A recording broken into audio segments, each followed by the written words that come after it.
প্রেম দাদা কি করছিস? আমি ফুলের গাছ দিচ্ছি এখানে। নেক্সট ইয়ার দারুণ ফুल देবে এটা।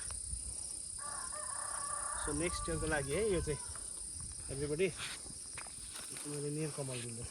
अलिक गहिरो खानुपर्छ होला चेरो यो चेउरो। चाहिँ रुटेक्स हो यो। त्यो पनि दिएको छु। पानी पर्न आँटेको छु। मौसम राम्रो छ आज। यो सडिहाल्छ भन्दैछ नि।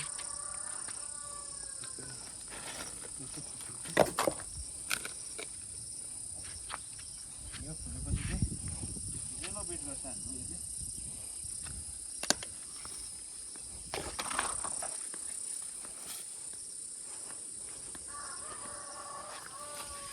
फाइनली सब सक्यो। यो फुल पनि रोप्यो है त साथीभाइ।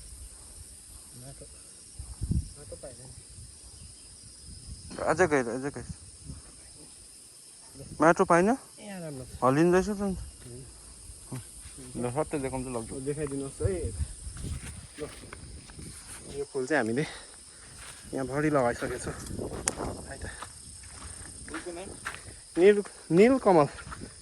नीलकमल तपाईँहरूकोतिर यसलाई के भन्छ?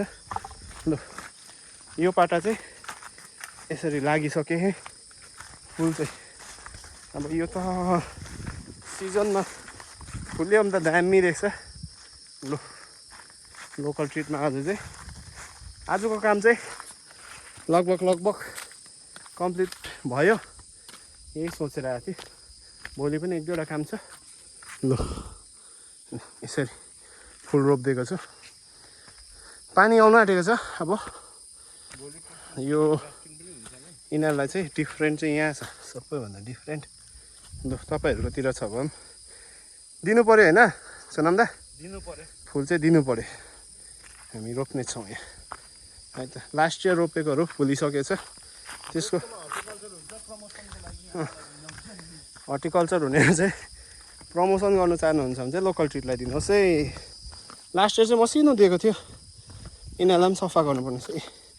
यो चाहिँ लास्ट इयर दिएको गाछहरू हो। फुलिसक्यो। यहाँ त पुडेछ। यहाँ पुरा छ गाछहरू फुलेको छैन। यो लास्ट इयर दिएको गाछहरू हो। यिनीहरूले फुल दियो। यस्तो दामी बनाउने प्रयासमा छ हामी चाहिँ। ल नेचर लभरहरू चाहिँ आउनु पऱ्यो है यहाँ। ल तपाईँहरू चाहिँ आएर घुम्नु पऱ्यो। हामी लोकललाई सपोर्ट गर्नु पऱ्यो है तपाईँहरूले। ल आजको काम चाहिँ फिनिस्ड। फेरि भोलि भेटौँला यही द लोकल ट्रिट होमस्टेमा। Bye bye everybody. See you tomorrow.